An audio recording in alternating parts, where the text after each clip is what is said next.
Okay, we are back. A lot's gone on in the last few minutes. All right. On your pumpkin, you can add a little bit more yellow right in the section that's gonna catch that sunlight, just to brighten it up a little bit more. Grab just a little bit of that pure white and let's create, got a little too much water on my brush. Let's create a little reflection there. And really, that's kind of what it's about when it comes to creating light areas.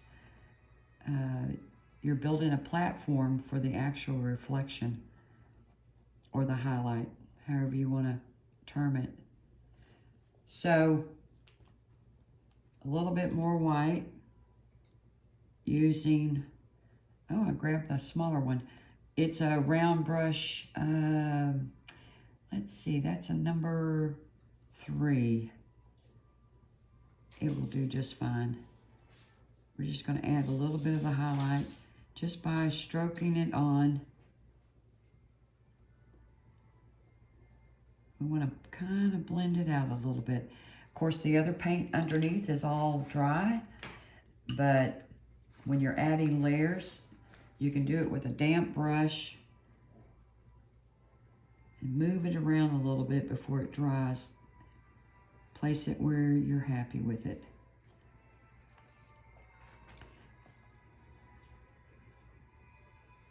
All I'm doing is trying to fade it out just a bit more.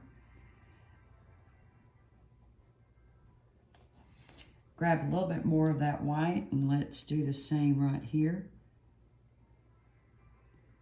Just to give it a little something.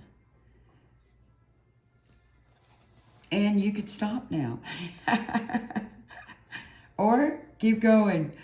You know me. Let's do just a smidge more white. Let's catch it right here.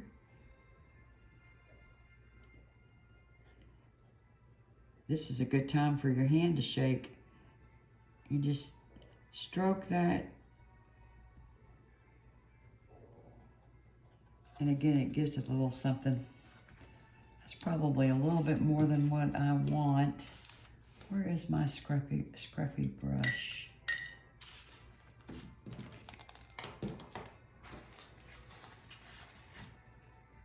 Oh, I'll use the number 5 round real quick. I'm gonna move that off before it dries. And if it did dry, the way to fix it would just put some of the yellow on it or the orange.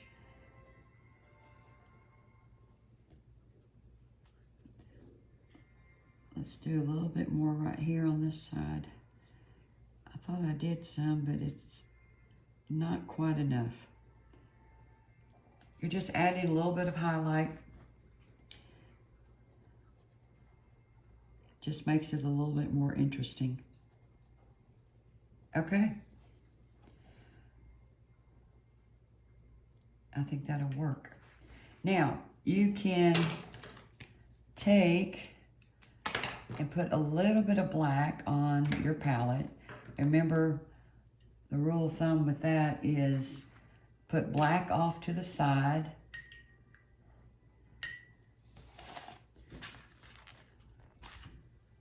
And let me put this in front. Okay, I did a little black off to the side. And then using my stir brush, I stirred in a little bit of black into this brown. It's always better to put the black off to the side and just dab a little bit and stir it in. If you need a little bit more, grab some and stir it in.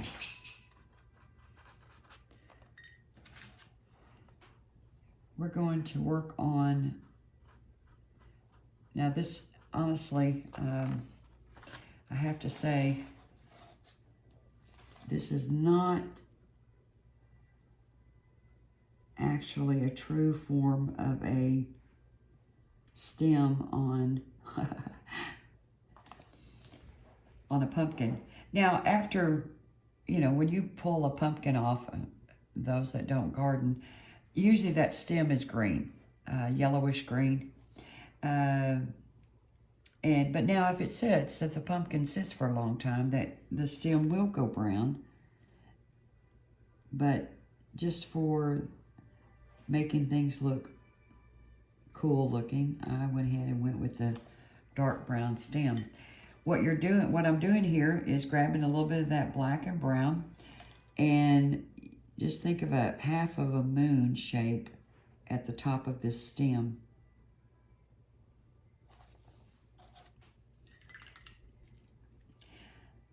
And we will go in with a little bit of the watered down peach. Grab a little bit of that brown color. I'm gonna have to use the side. I need to probably create a new palette here. It's getting pretty messy. But I'm taking the peach color, mixing it with a little bit of the brown. And that is when I'm going to start doing the little lines. I'm going to put one right about in the middle. Curve it just a little bit because my stem is curved. And it's all about these tiny little lines. That's why the liner brush comes in handy.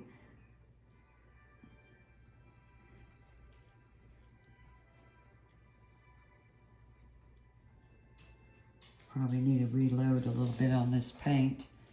So we're grabbing a little bit of that peach and brown color mixture.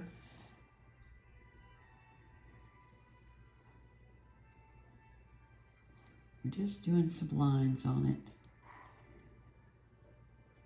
And then do a line right where your half moon shape is. That way it kind of stands out a little bit more. And you want to add that same color, that peach and brown, on the back side.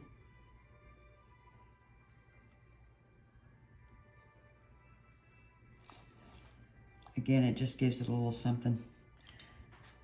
You can take the dark,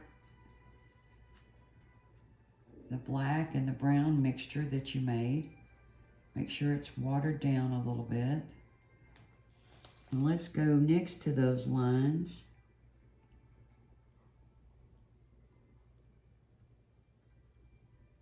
Again, we're just adding a little bit of something to this stem, just to make it look a little interesting.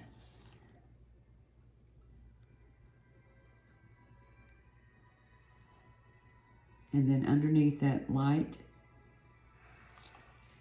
highlight that you put with the peach and the brown, we're going to go right underneath that a little bit with the black and brown.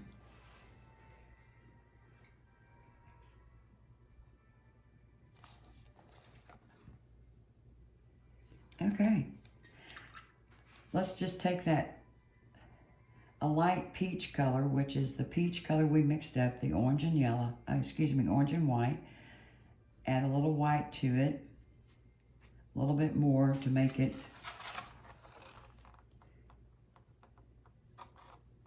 a little lighter than that peach. Mine's getting dry. Add a little bit of water to it. All I'm doing is trying to get a little bit more of a highlight on this stem. We're going to hit it just in one little area. And then a couple of spots here.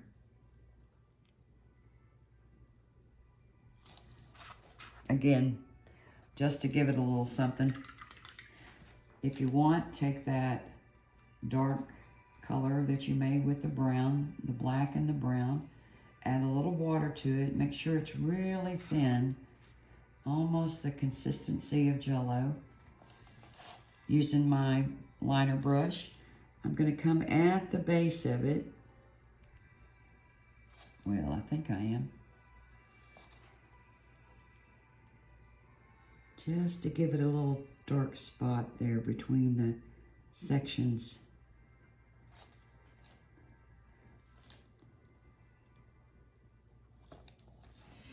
Let's see.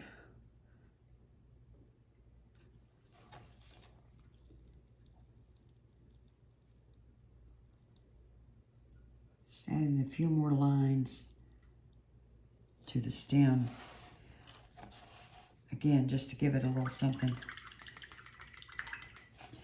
Okay, now this part is at times difficult for a lot of folks, so it takes practice.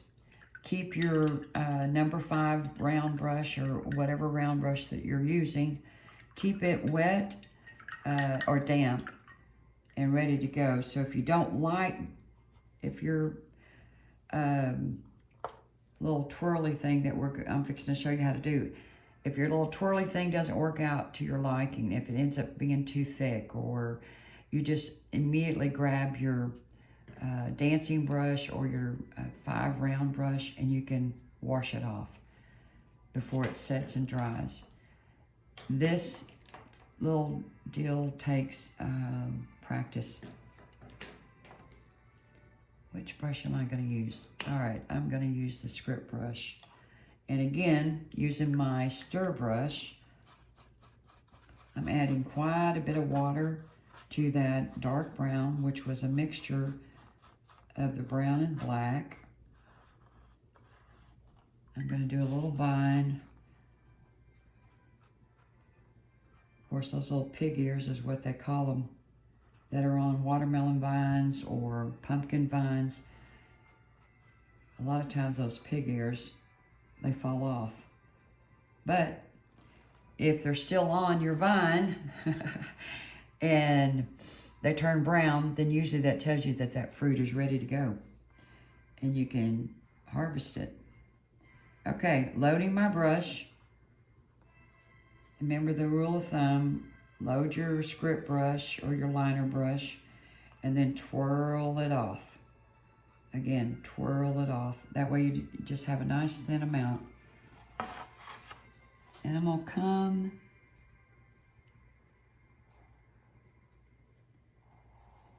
and let it wrap and be in front of it. It doesn't matter. You can reinforce that by going back over it again. If you get it a little thick, just fill it in. Won't hurt a thing.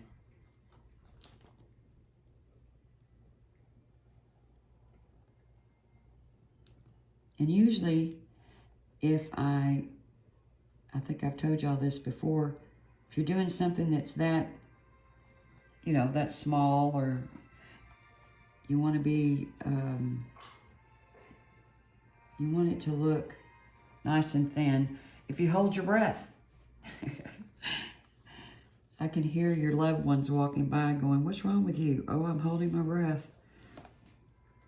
All right, let's go in front of that stem. And what you can do is go back to that peach color. Keep your brush dirty. Go back to that light peach color a little bit. I need a little bit more water. Again, don't let your paints get so thick where they're too hard to work with. All right, a little bit of water. And we will highlight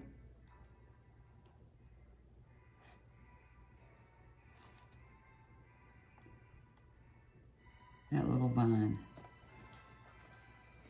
Just gives it a little something.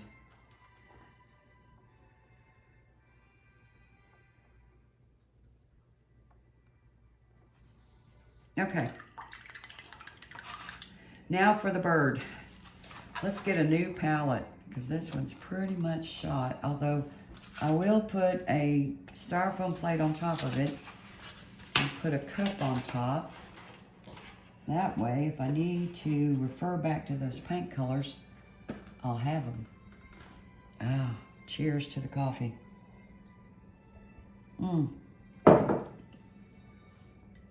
Okay, for the bird. We're going to mix up another, no, let's go with the black. We're going to put a little bit of black on your palette.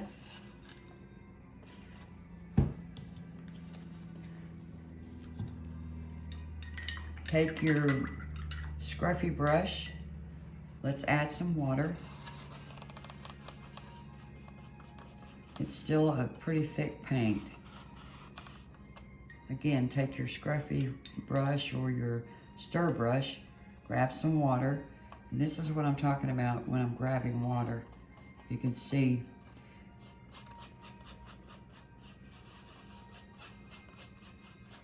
you want that paint to move for you.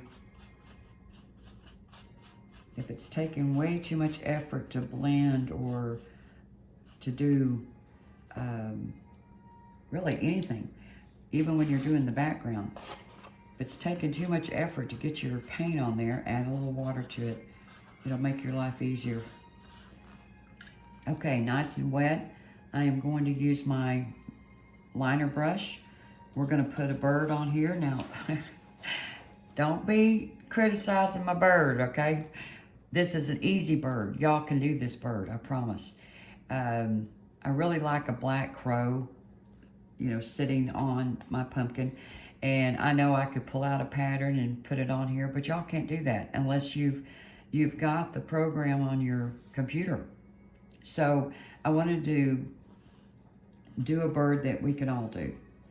All right, so think of a big fat U.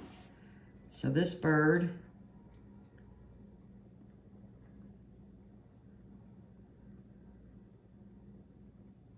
I know. Now, if you weren't a part of the art world way back when, you'll be thinking, how are you going to get a bird out of that? But put a big old fat U on either side of your pumpkin, wherever you want to. As a matter of fact, if you don't want to do it there, you could do it right here in front of him, down towards the ground. You're going to come back with a straight line across.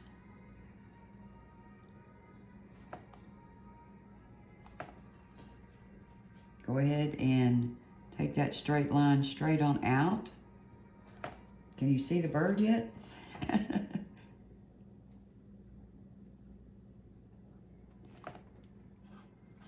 There's his beak.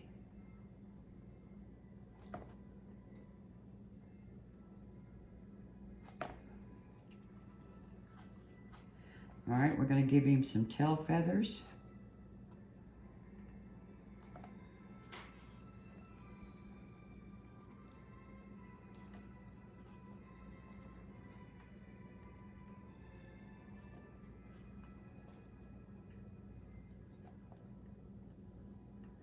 And this is a really simple bird. They did this bird a lot back in the 90s. I guess they did in the 80s and the 90s, come to think about it. I'm gonna straighten up his tail a little bit, because he's gonna be just really solid black, except for one of his, a feather, a wing. All right, let's give him some legs and feet. You're just gonna come straight down like he's standing on top of the pumpkin. Go straight out and straight out. Same thing with the front one. Matter of fact, it can be cockeyed a little bit. Straight out, straight out. Yep. All right. Now we're just going to paint him in, and then we'll add a little something to him and call him done. So a little bit of black paint. Taking my number 5 round brush. Little short strokes. Nice short strokes, and smooth out those clumps of paint. Take your paint as far as you can before it starts getting kind of rough or dry. Grab you some more paint. This will be a cute little sign for someone's front door, or hanging on the side of the refrigerator.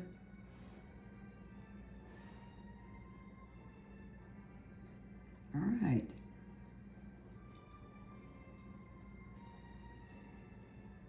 Usually, if you don't water down your black too much, one coat of black usually works. But if it doesn't, just put a second coat as soon as the first one dries. All right, I'm I'm going to use the number 2 round brush, the smaller one. Fill up my brush. Again, remember to keep your paint only about halfway up the bristles. And we're going to fill this in.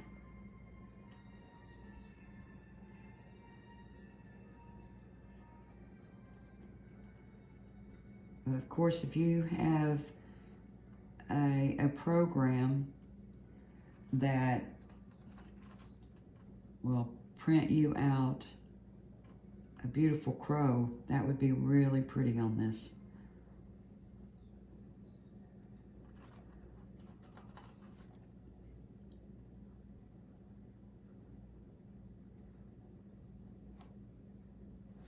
All I'm doing is just filling in that second little feather.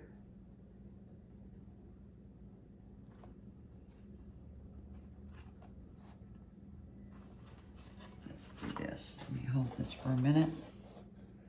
Turn your work. Like I always say, it makes your life a little easier. And who is not looking for a little easier from time to time? Yeah, that blackbird needs to go over that a little bit better.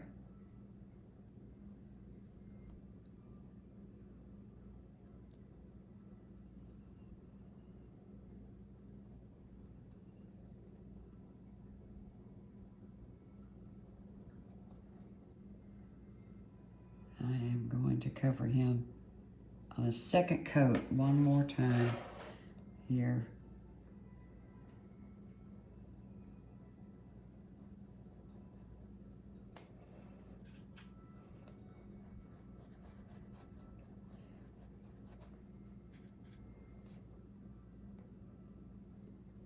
When you get close to the edge, slow your strokes down.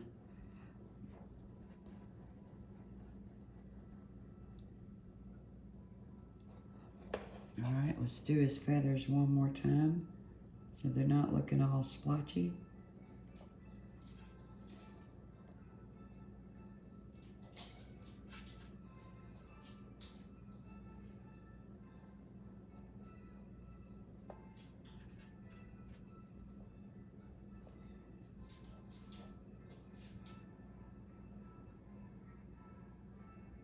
All right.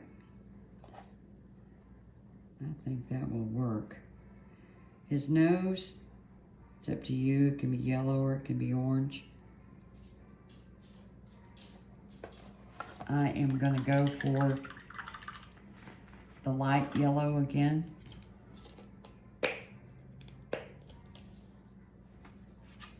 So I'll put a little drop of yellow on my palette.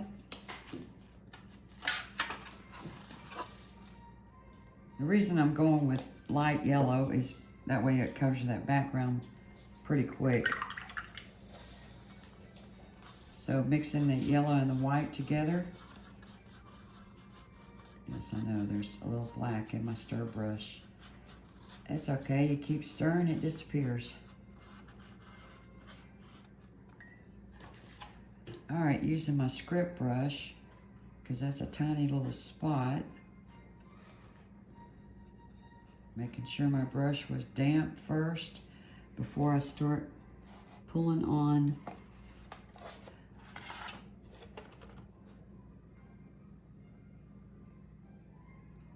the paint.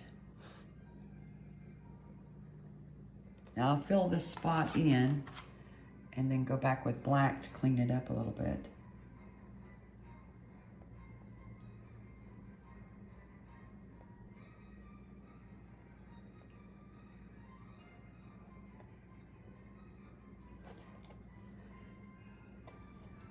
Well, I'm messing that up a lot. That's okay, we got black, we'll fix it.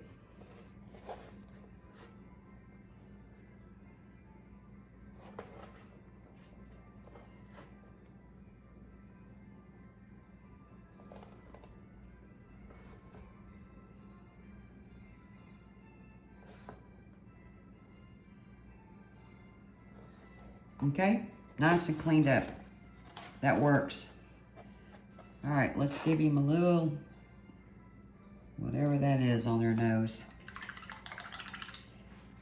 I know there's a name for it. Somebody's got to tell me what that is.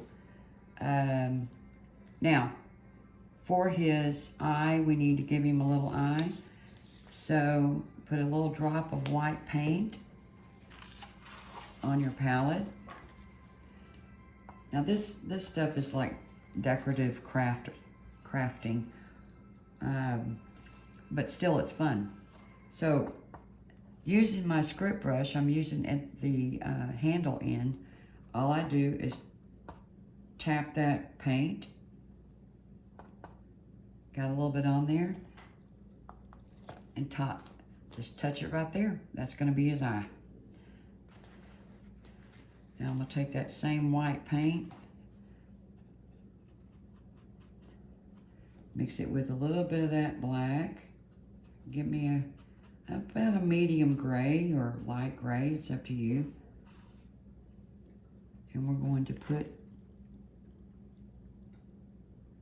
a little wing on him. And for me, it kind of makes sense to add it somewhere else too. So I'm gonna add it at the top of his wing. No, excuse me, the top of his feathers, just to give it a little something. See how that foot is looking. Oh, it will work. Okay, now at this point, we need to give it a base. We are still going good.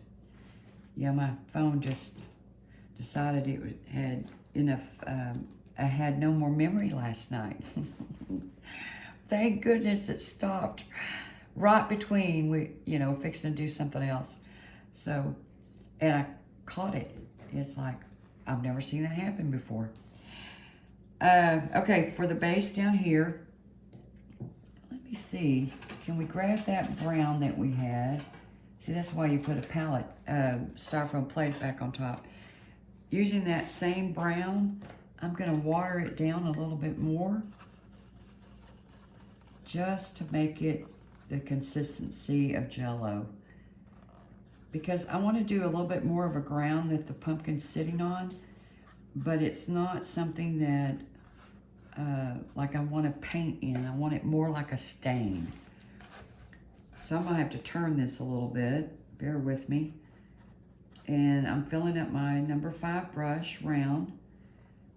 And the brush was damp before I did this, before I apply my paint. And I'm gonna come down here and just do little quick strokes, just to give it something to be sitting on instead of floating in the air. And if for some reason you didn't care for what you did, again, before it dries, you can rinse your brush. You could use your scruffy brush, your stir brush, get some water on it, and then you could just like move it around a little bit till you're happy with it, just to give it a little something else. But again, I didn't want to quite fill it in. I just wanted it to be a little something that pumpkin could be sitting on. Plus I want to put some grass down there. So I've got to have something there, right? All right, let's put the lid back on that just in case I need it.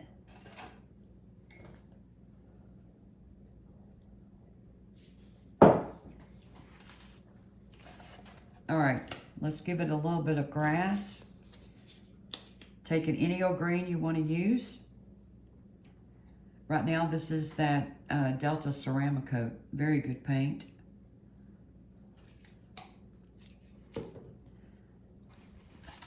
It's a real pretty dark green. It's your choice what green you want to use, of course. I'm going to make it a little bit even darker and add some black over to the side, because that is what I'm going to use first, is some dark green watered down. Let's water it down a little bit more. The more you water it down, if you're fixing to do some grass, the more, wispy it is, if that's a word. Now I added a little bit of white to the green over here. Added some water. The consistency will be very close to Jell-O. You know, I like contrast. So we got dark green and we got a medium, almost a light green. Using my script brush, it's damp. Make sure there's no water on the silver. And we're gonna go in with the dark first. And it's basically gonna be just lines going up. You could curve some of them. You want them to cross over for sure, that pumpkin.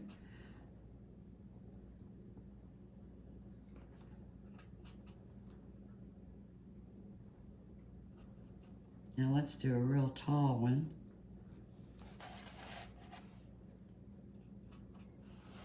I'll show you real close. Okay? So with it being such a wet paint, it flows nicely. So we'll do the same thing on this other side. Just to give it a little something.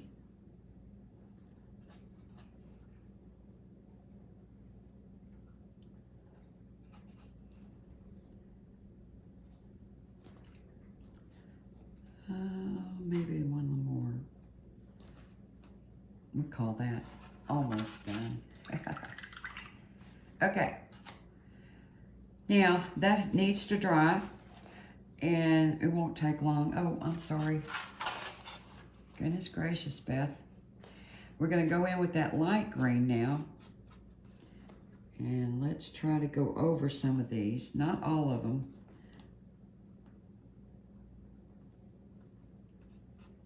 Just a few.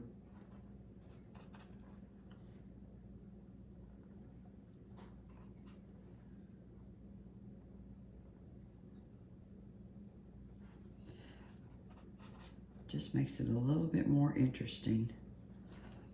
You can see the difference in the color.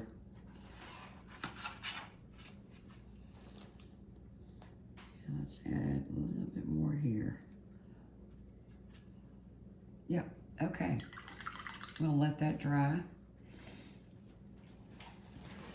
And if you wanted to on this vine, I mean, you could do several, but for time's sake, I just did one so you get the feel of what it's like or what it will look like.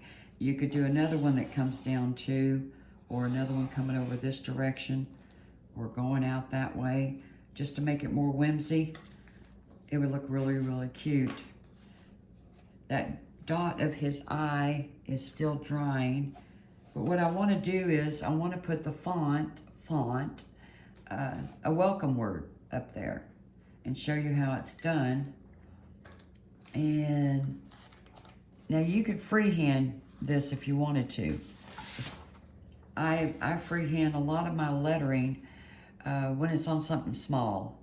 And like on my rocks, when I do rock painting, I'll freehand those. Lettering, it's not a big deal. And I could probably do it here too, but I'm being probably a bit too picky today. And I printed out like 2 different styles where it's really funky here, or a little bit more in control right here. You can also, I know what's helped me many times, is just to be looking at the font and then start applying it freehand. And I use the liner brush to do that.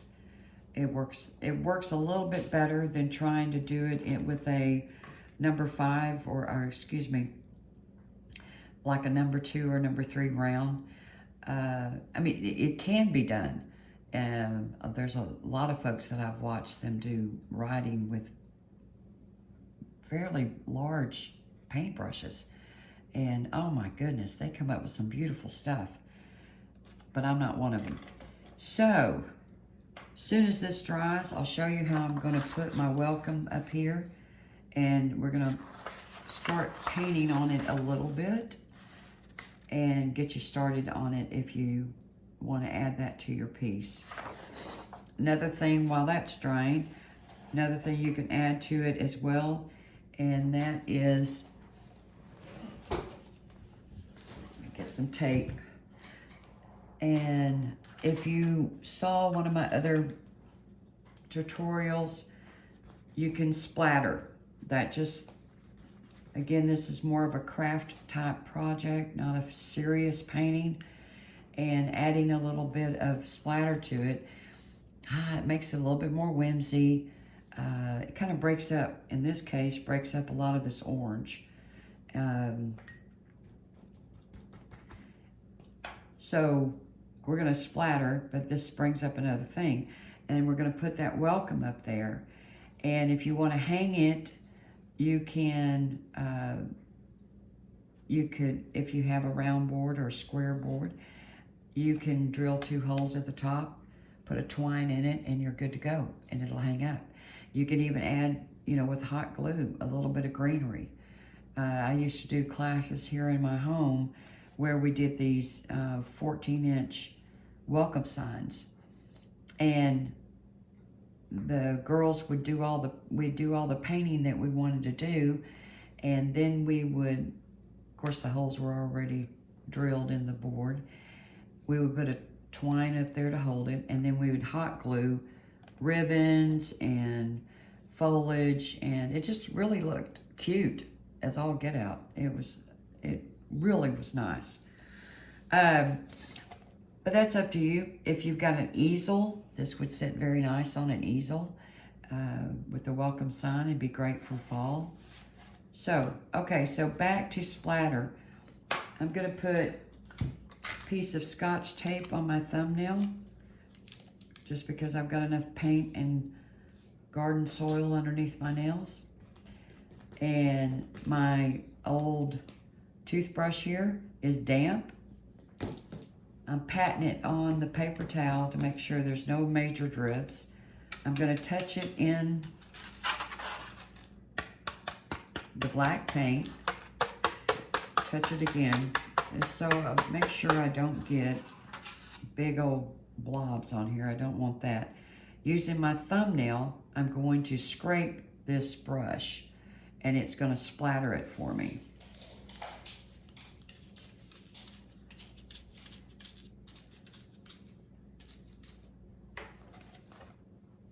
Okay.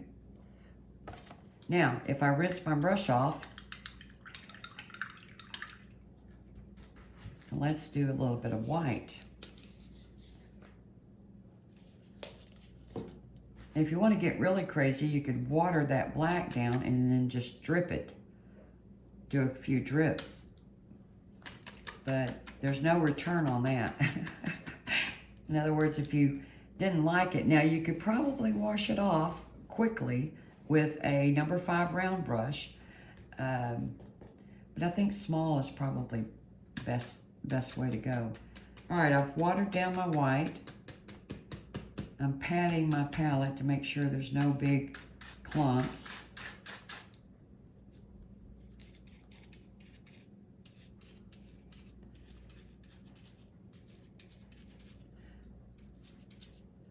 There we go. See, I do know how to stop. All right, we're gonna give that a minute to dry, and then we're gonna come right back and do the welcome at the top using graphite paper. And I didn't make a trace paper pattern. I'm just gonna use this as my pattern. Just regular old copy paper and using graphite paper.